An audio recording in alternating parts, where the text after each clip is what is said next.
Nos situamos en el Parque de María Luisa, un lugar donde se respira belleza, siendo latente en su vegetación, en sus fuentes, en sus estanques y en todos los edificios que alberga. Concretamente, en la Plaza de América se ubica el Museo Arqueológico de Sevilla, un espacio emblemático que va a sufrir una rehabilitación integral y para ello, tras un largo y complejo proceso, se han ido trasladando paulatinamente todas sus piezas. Para informarnos sobre estas cuestiones nos citamos con su directora, doña María Soledad Gil de los Reyes, quien muy amablemente nos atendió justo días antes de que el edificio quedara absolutamente vacío. Un momento histórico donde Diana fue uno de los escasos testigos de nuestra amena conversación. Quería empezar, el edificio se construye en 1910, a lo largo de su historia vital ha tenido diversas reformas.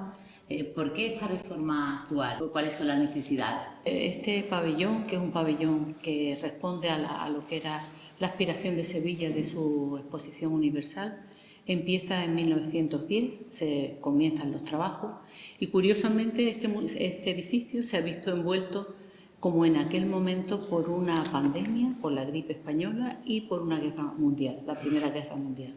Esperemos que no estemos ante la Tercera Guerra Mundial, pero sí que estamos ante una pandemia de gran calado. Una situación muy similar. Sí. Y el edificio ha vivido muchos procesos de reforma. Siempre se concibió como el pabellón de Bellas Artes para la exposición universal. Y a lo largo de lo que ha sido su vida, fue inaugurado en 1946, fue la segunda sede que tuvo el Museo Arqueológico, antes estuvo en el Convento de la Merced, y digamos que esa inauguración cerró un ciclo del propio museo y ahora tocaba de nuevo reformar el museo, no solo en lo que es la exposición, sino que también es el momento de reforzar la propia estructura del edificio, adecuarlo a los criterios de conservación, de confort humano, ofrecer al público del siglo XXI unos servicios que este museo ya no puede ofrecer. Pero por encima de todo, siempre lo digo, están las colecciones y lo que son la exposición de esas colecciones en las mejores condiciones. Aquí hay titularidad estatal, también autonómica. Me gustaría un poco que nos explicara la diferencia y cuáles son las competencias de cada administración en este ámbito. Pues este es un museo que efectivamente es de titularidad estatal, pertenece al Estado español y la gestión fue transferida en el año 84 a la comunidad autónoma y ratificada en el año 94, de tal manera que la gestión de la Junta de Andalucía se ha convertido en algo importantísimo. Sin la gestión de la Junta de Andalucía, este proyecto nunca hubiera llegado a buen puerto, porque tenemos que decir que la implicación que ha tenido la Consejería en este proyecto ha sido máxima. Pero también hemos de decir que el Estado, cuando decide intervenir en un edificio como este, lo hace pues con un proyecto de rehabilitación integral, porque a él le corresponde la intervención. Con un gran presupuesto. Este museo va a contar con un gran presupuesto, a pesar de lo que se ha contado en muchas ocasiones, de que se hay rebaja, el presupuesto es muy importante y el museo va a quedar realmente grandioso. Estamos viendo a la Diana Cazadora, maravillosa, podemos ver tantísimas obras artísticas de un valor incalculable. Con estas piezas, ¿cuáles son las medidas? Porque qué riesgo, ¿no? ¿Cómo ha sido el proceso? Pues realmente ha sido todo un reto al que nos hemos enfrentado, porque hay pocos museos con estas colecciones y con este edificio, con esta extensión, que se haya enfrentado a un proceso de rehabilitación como nosotros. El único ejemplo con el que contábamos era con el Museo Arqueológico Nacional, pero que el Museo Arqueológico Nacional tuvo la opción de, en parte, sacar sus colecciones a almacenes externos y en otra rotar de un ala a otra durante el proceso de rehabilitación. Pero nosotros, que barajamos esa posibilidad, hicimos estudios técnicos del edificio, no era posible hacerlo. Teníamos que vaciar completamente el edificio.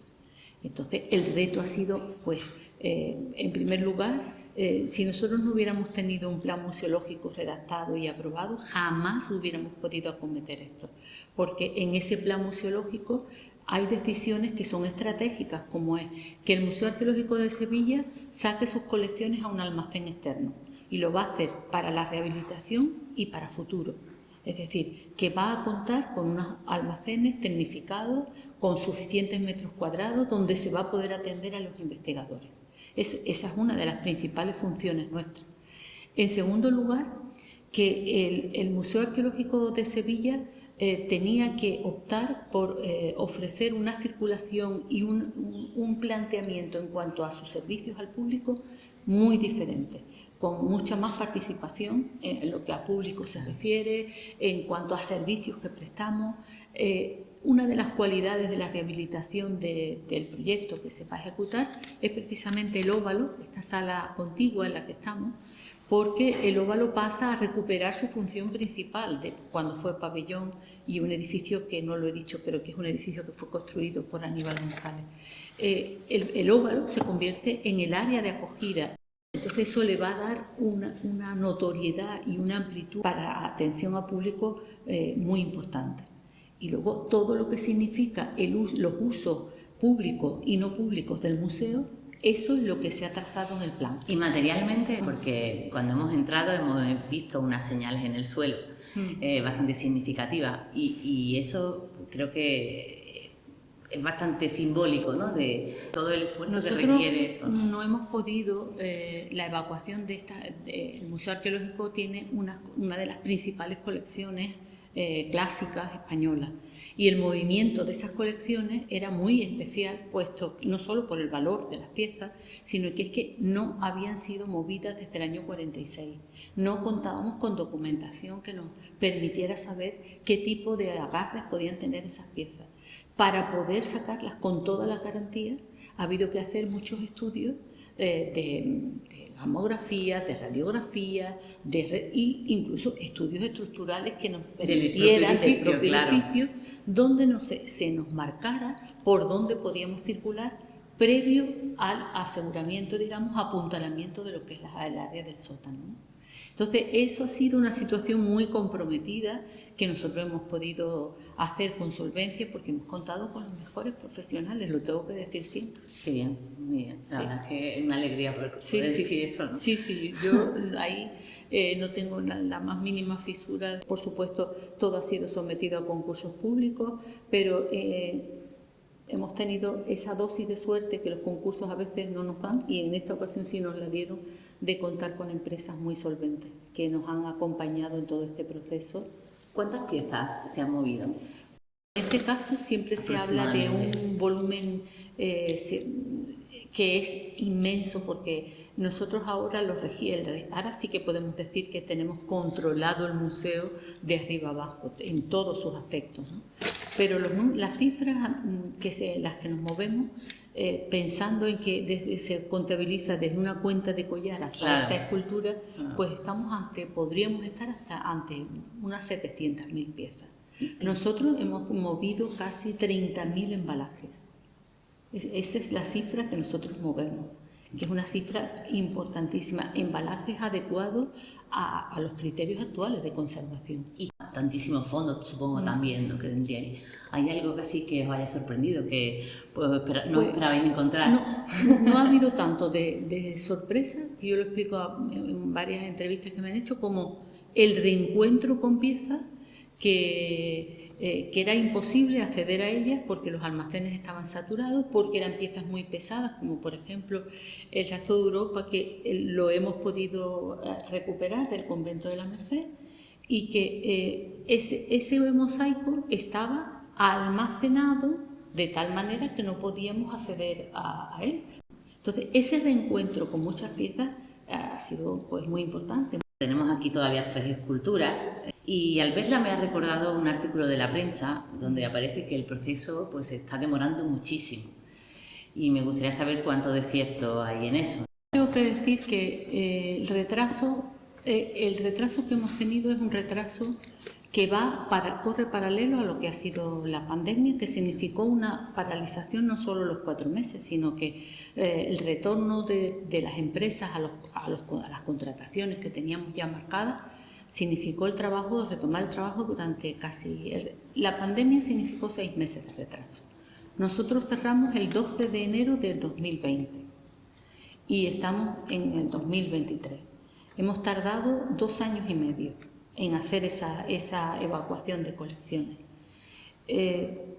Si eso es mucho o es poco, yo no lo sé, pero yo sí que pienso que lo hemos hecho con todas las garantías y que yo no podría hablar de un retraso, sobre todo viendo la dimensión y la entidad de la colección que hay. Porque no solamente hemos trabajado con las colecciones, sino que hemos trabajado con fondos documentales que son imprescindibles para poder trabajar con las colecciones y que han tenido una nueva vida, porque las hemos digitalizado, las hacemos más accesibles. Sí, eso quería preguntarte. Como investigadora me preocupa muchísimo el acceso, ¿no?, a esa documentación. Y bueno, muchísima gente que estará investigando, haciendo tesis, que claro, de repente se ha tenido que paralizar. ¿Cómo se ha Yo te lo voy a visto? explicar. Desde esa fecha que he marcado, de 2020 hasta febrero de 2023, hubo un momento en que todo el mundo debe de entender que hubo que parar, porque estábamos embalando y no podíamos embalar y desembalar para acceder a la investigación.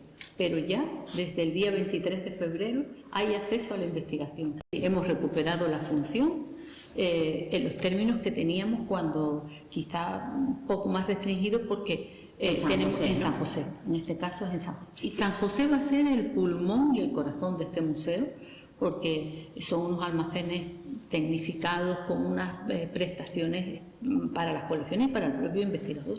Maravillosa. ¿Y tenéis recursos digitales también? Sí.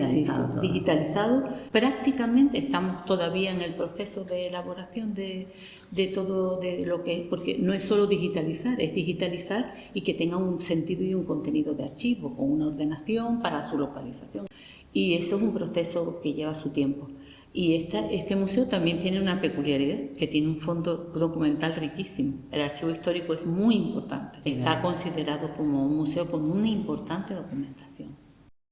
Y por último, para los que estamos ansiosos de disfrutar, bueno, de Diana o del Tesoro de Carambolo, que quizás sea lo más famoso de esta colección, ¿se puede visitar en Santa Inés? En Santa Inés el proyecto que tenemos nosotros es un espacio expositivo que nos va a servir de tránsito. Siempre explicamos que no queríamos perder el contacto con nuestro público y que no queríamos estar durante todos los años que durase la obra desconectados de la ciudad. Y la verdad que la Consejería, vuelvo a insistir en que la Consejería ha tenido una gran ambición, tanto por San José de la Rinconada, que es gestión de la Consejería de Cultura, como el propio espacio expositivo de Santa Inés. Y allí se podrán ver piezas muy importantes, muy relevantes de la colección, pero lo que sí es importante, lo que vamos a encontrar en Santa Inés son dos cosas. Una, que vamos a exponer y vamos a confrontar piezas muy icónicas del museo con otras que son muy relevantes, pero que están acompañadas de un contexto arqueológico. ¿Qué nos cuenta una y qué nos cuenta la otra?